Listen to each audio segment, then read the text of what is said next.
J'aimerais, avec votre permission, vous dire ce grand moment qu'on a vécu tous à Rosh Hashanah, le grand mérite qu'on a eu d'avoir Rosh Hashanah et la grandeur de Rosh Hashanah.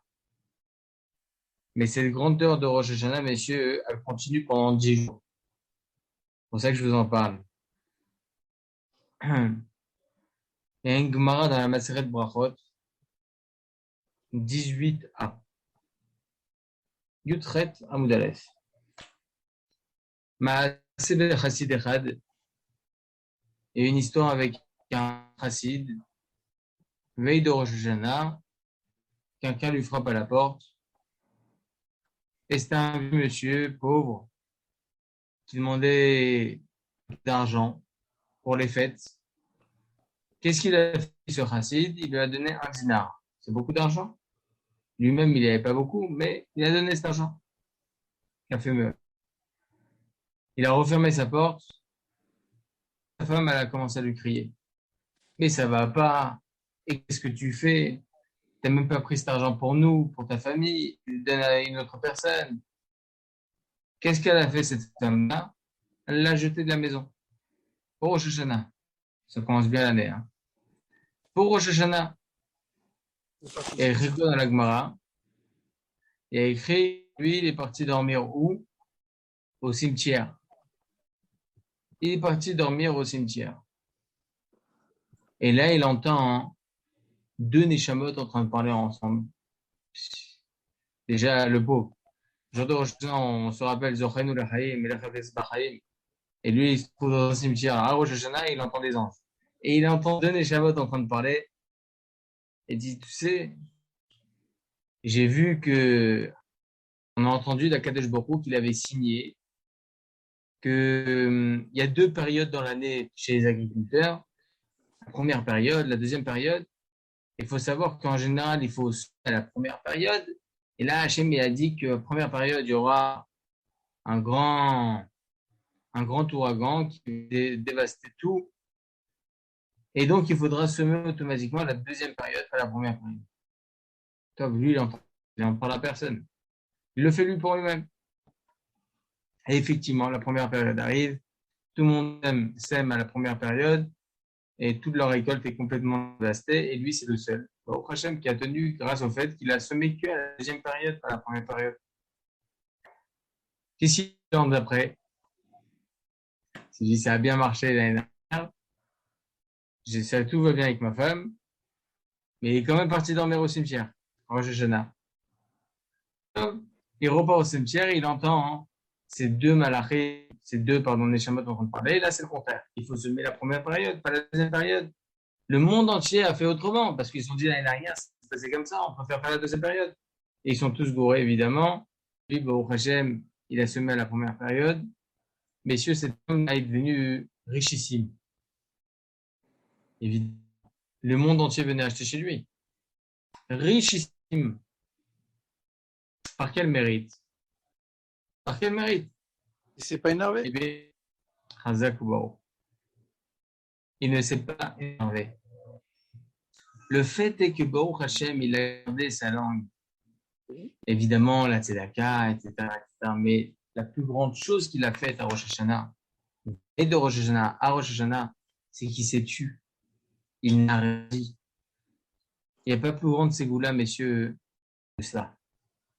C'est comme j'ai dit aux femmes pendant Rosh Hashanah, je leur ai dit à suivant. Je leur ai dit, si on vous prenait pendant 48 heures, on vous dit, regardez, on va vous faire un truc. 48 heures, interdit de vous énerver. Si vous arrivez à ne pas vous énerver, on vous donne 3 millions de shekels. Assurance. Il y a des avocats, il y a des notaires à côté, nickel. Qu'est-ce qu'elles font? Qu'est-ce que tout le monde fait? On se la ferme, hein. Pendant 48 heures, on se tait. Eh bien, messieurs, il faut savoir que Rosh Hashanah et la Seret Yemet Teshuvah. Et la Seret Yemet Teshuvah, c'est exactement ça. Kadosh Baruch Hu te dit, attends, attends, on va voir comment tu te comportes. Et en fonction, je te donne. Aucun problème. C'est ça Rosh Hashanah. Et c'est ça la Seret Yemet Teshuvah, messieurs. Très, très, très important. Si on arrive, Bezrat Hashem, à tenir tenir. Alors, Bezrat Hashem Barach, Kadosh Baruch Hu, il nous donnera tout le bon. Tout le bon. Tout le bon. Allez, on y va. Alors, on va commencer, merci Hashem, nos alachot. On va commencer le prochain Siman Kuf Nuntet. Je me suis rendu compte que je ne vous ai pas envoyé ça, hein. Je ne vous ai pas envoyé le fichier. Et je n'ai pas scanné d'ailleurs. Ça, j'ai complètement oublié. Bah bon, c'est pas grave. Pour aujourd'hui, on va faire comme ça. On va lire. Notre Siman, messieurs, le prochain Siman, le Siman Kuf Nuntet, il parle du Keli de Netias Yadayim. Toute la halachot à savoir à ce niveau-là. Qu'est-ce qu'il faut faire attention? À quoi il faut faire attention, pardon? Et Bezrat Hashem, plusieurs halachot qu'on va voir dans ce siman intéressant.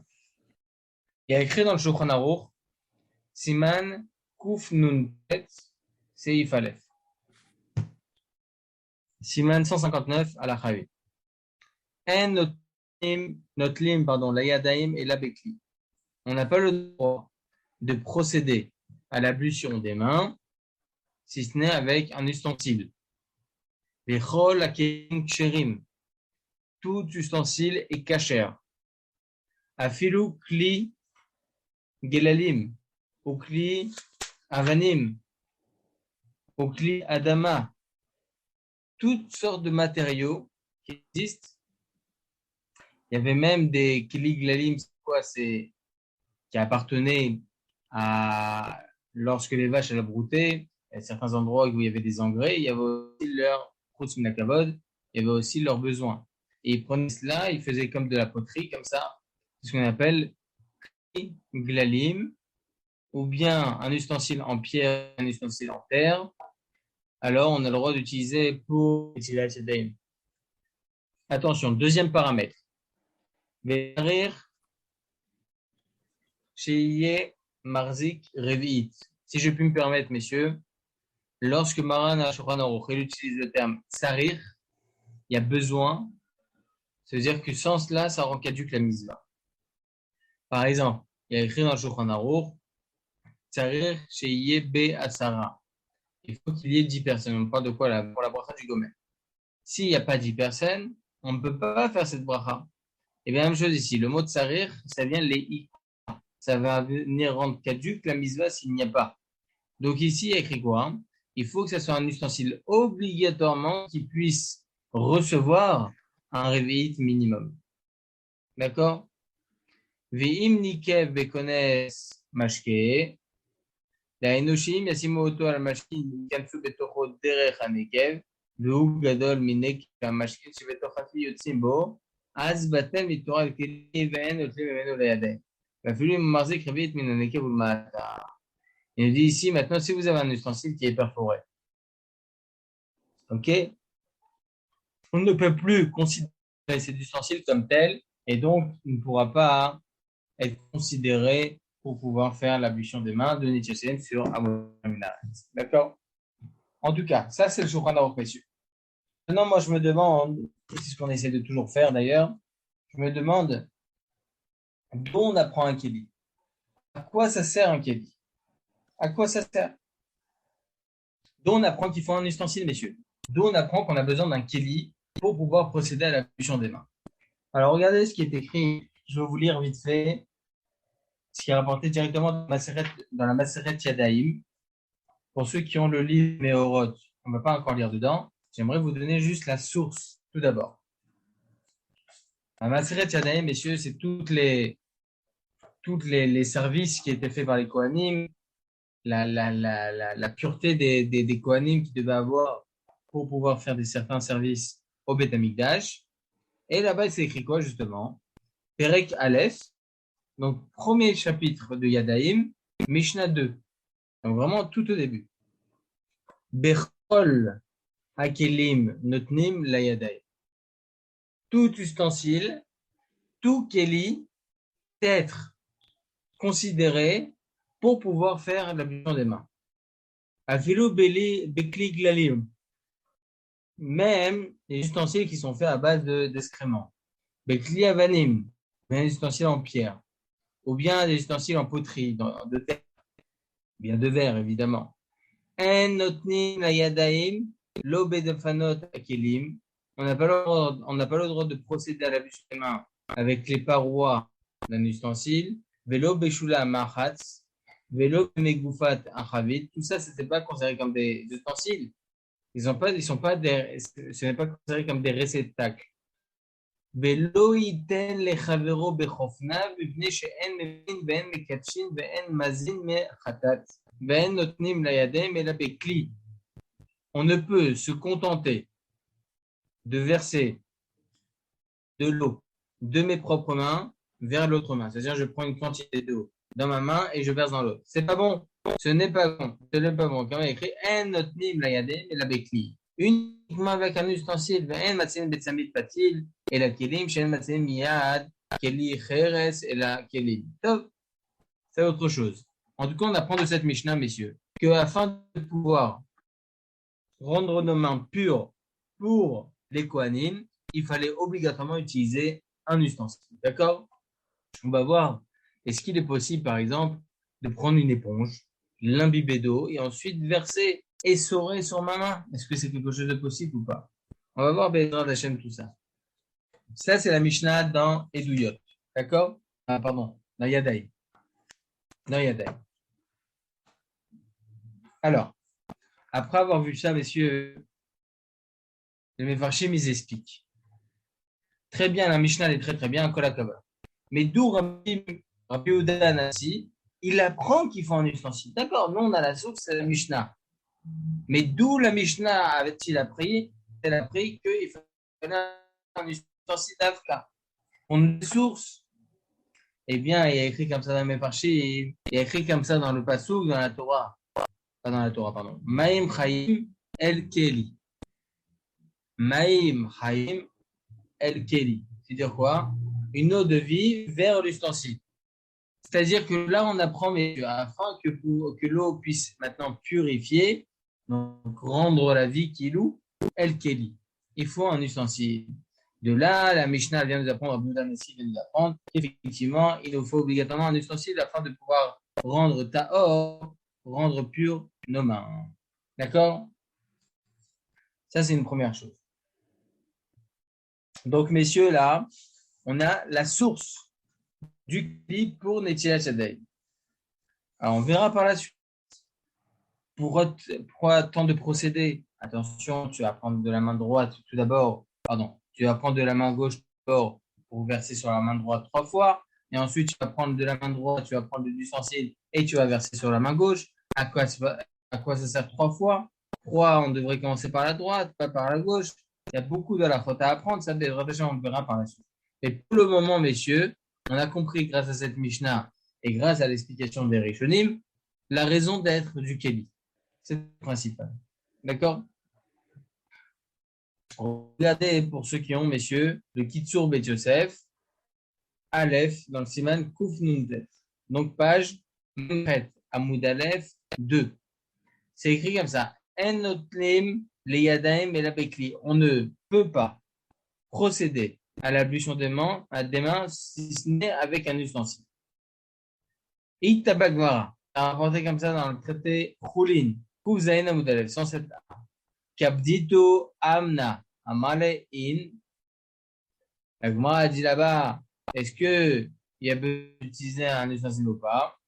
Alors sur ça, Rajba vient de répondre, Beshem Bala Rogyot, Théa de Kabdinan Amna, ou Mishum Datmahu, Rabanan Al-Mechatat, Inami Al-Kidouchadaim, Varaglim Bamigdash, Chen Pasakato. D'accord? Là, une petite dont on apprend, dans le Rajba, le Bala Rogyot de l'autre, et dit, ces Chachamim qui sont venus, ils ont juxtaposé un verset sur les Mechatat, sur les eaux qui étaient utilisées pour justement l'expiation des fautes, okay, du Korban. Donc, on devait utiliser un ustensile pour pouvoir faire certains services au Beth Amikdash, les pieds et les mains. D'accord? En tout cas, ça c'est le Kitsur Bet Yosef qui nous rapporte une Gemara dans le traité Folie, vous avez la modèle avec un ustensile. Ensuite, les Mefarshim, les Rishonim, ils en parlent plus en détail pour nous enseigner qu'on se doit de faire Netilat Yadayim avec un ustensile, même si on est seul à la maison de Birban. L'homme il n'y a aucune différence. D'accord? Comme ça, hein. On continue Kitsur Bet Yosef. D'accord? Je préfère finir avec ça, après je vous lirai Mishnah. Bechol Akelim, tous les ustensiles sont aptes pour cette mitzvah de Netilat Yadayim. Il dit le Kitsur Bet Yosef, Achi Tapek Bamatnitin. Comme ça, il est rapporté dans la Mishnah, comme je vous l'ai rapporté, traité Yadayim, chapitre 1, Mishnah 2. Bechol Akelim Notnim La Yadayim. Afelu Bekli Glalim, Kli Avanim, Bekli Atma.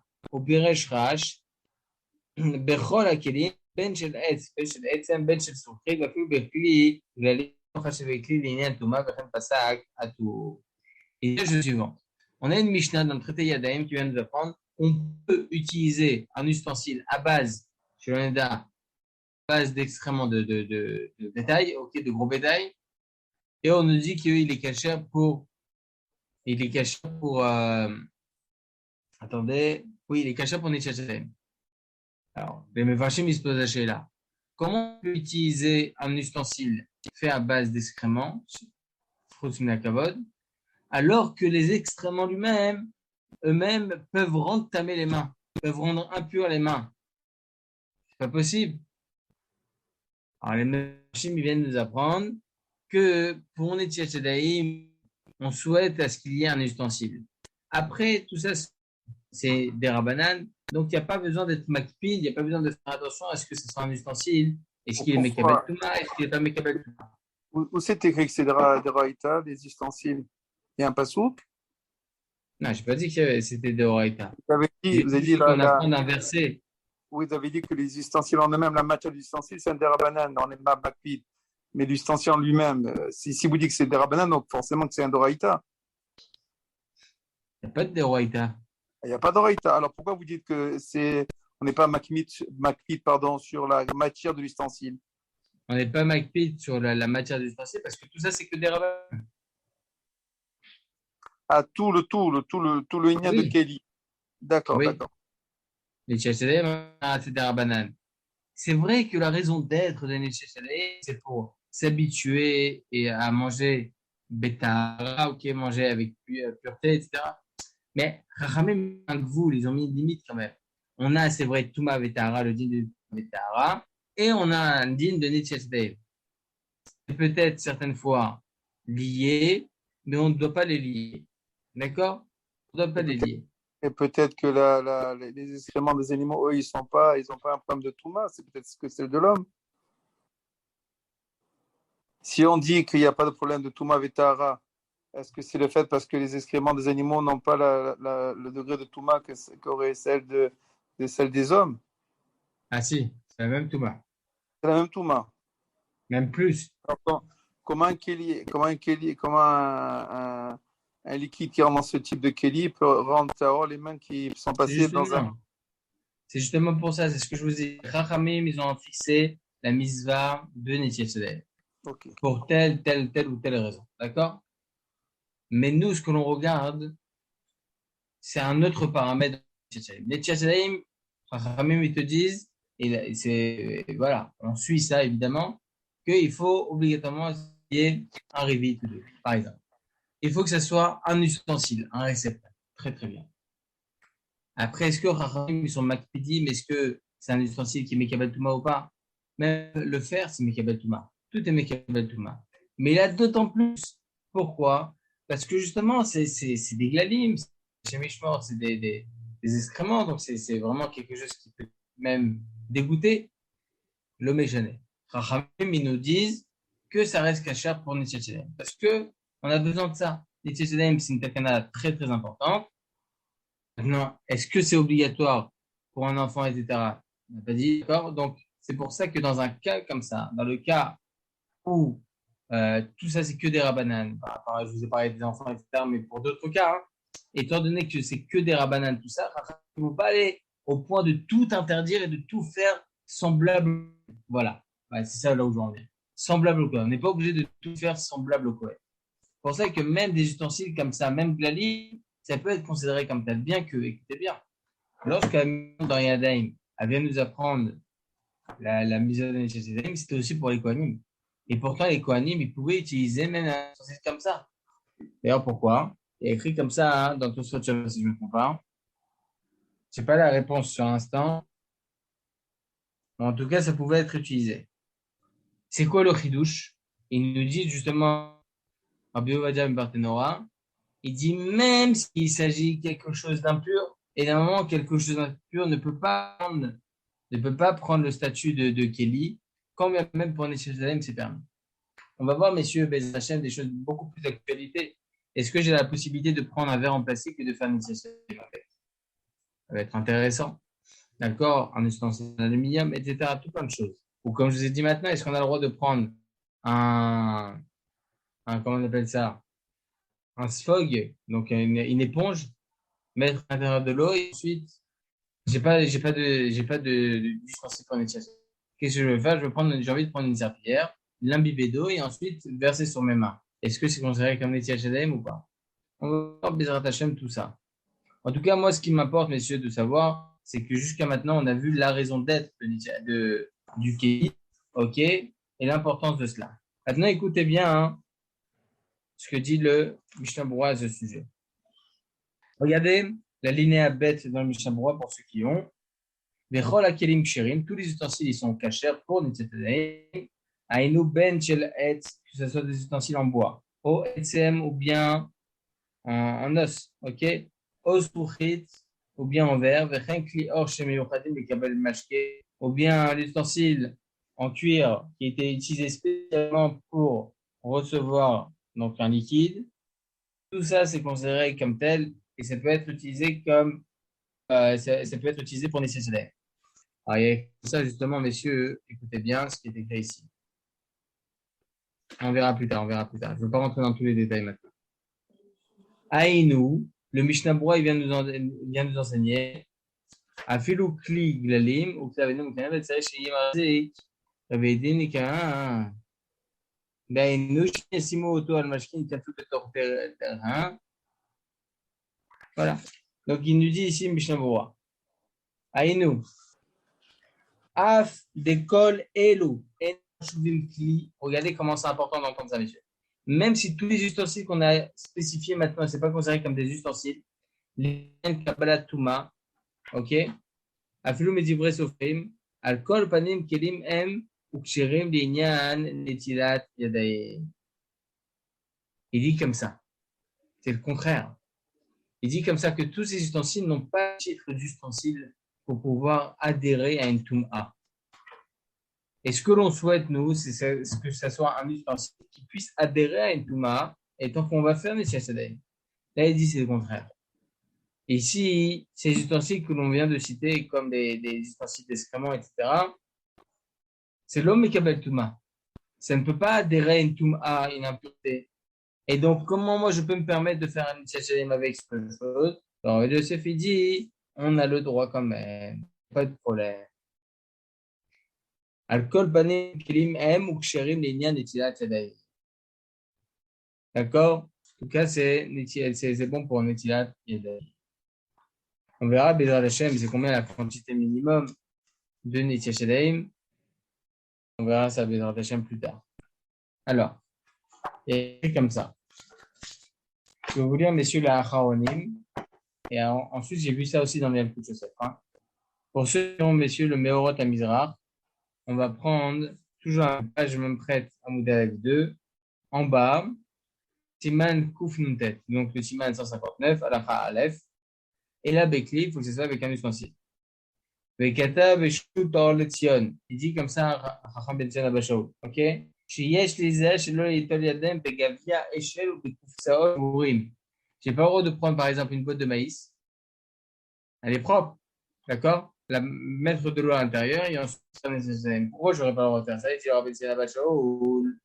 Pour quelle raison? Sheim Loken Eno Nachavki, parce que ce n'est plus considéré comme étant un ustensile. Terminé.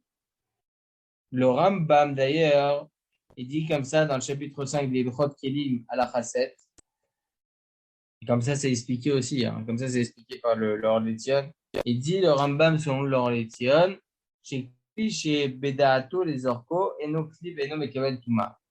Un ustensile qu'on a l'intention de jeter, ok? n'est pas considéré comme un ustensile et qui peut adhérer à une telle touma. Non. D'accord? Il nous dit ici,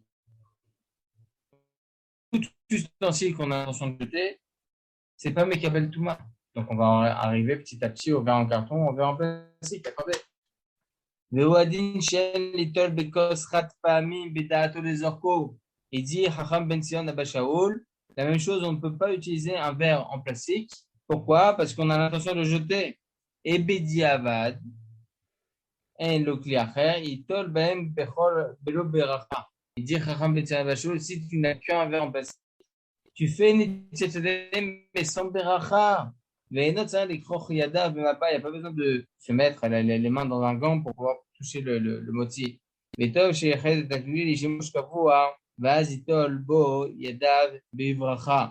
nous dit ici, il est bien d'utiliser un ustensile spécial pour pouvoir faire une tchèque. C'est ce qu'on a tous à la maison.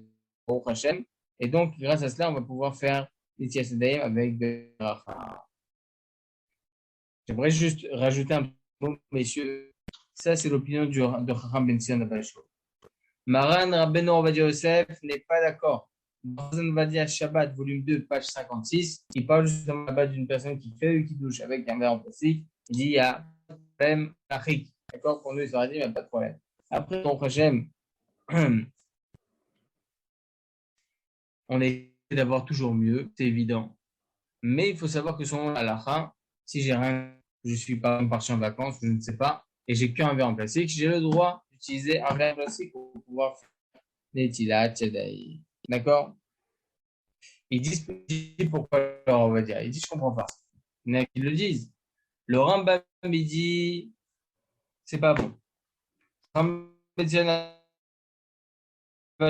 apprend de là que tout se termine. Mais il dit, le Joseph, ça c'est uniquement quoi? Il dit ici, Kivan Shaikar ou Shemitzad Asman Emraounim, les Shimush Pahamot, les Shem Klialem. Il dit, dans l'absolu, est-ce que l'ustensile en question, tu peux l'utiliser 10 fois, 15 fois, 50 fois? Oui. Donc, c'est à cause de moi que, en fin de compte, on va pas en arriver à ça. Mais en tout cas, il vient nous enseigner ici, quand bien même, étant donné que même si j'ai l'intention, moi, personnellement, de jeter ce verre en plastique, ou bien ce verre en carton, l'homme est chané. Bitsad Atzmo, dans son entité, il peut rester plus de fois. Il peut rester 2 fois, 3 fois, 15 fois, 50 fois. On peut l'utiliser autant de fois. Moi, je ne veux pas. D'accord, c'est mon problème. Mais théoriquement, il peut rester 5, 10 fois, 50 fois. Donc, c'est un ustensile apte à ne pas être jeté spécialement. C'est vrai que la plupart des gens le jettent, mais l'homme est chané. D'accord? C'est pour ça qu'à la Khalem c'est le droit d'utiliser un verre en plastique, mais il est évident que si la possibilité d'acheter un autre gris, c'est bien mieux. Il nous dit ici, selon l'Ochida, je rajoute ce que dit l'Ochida dans son livre Birki Yosef, si vous mettez une éponge sous l'eau du robinet pour qu'elle s'imbibe bien, j'ai pas d'ustensile, tiens, tout ça. Est-ce qu'on aurait le droit d'utiliser cette éponge-là, un bibé d'eau et faire des sachets comme ça en pressant dessus? Il dit l'Ochida, non. L'éponge n'est pas considérée comme étant un ustensile. Il n'a pas de réceptacle, ce n'est plus considéré comme étant un ustensile. Et on va voir Mishnah dans le traité Para, chapitre 6, Mishnah 3, et c'est rapporté aussi dans Kaf HaChaim, Siman Kouf Nun Tet. Et ça, je vous souhaite à tous une très très bonne soirée. Bezrat Hashem Shana Tovom Borechet et Bezrat Hashem à demain soir, Bezrat Hashem. Et se retrouvez les amis. Merci. Baltouf.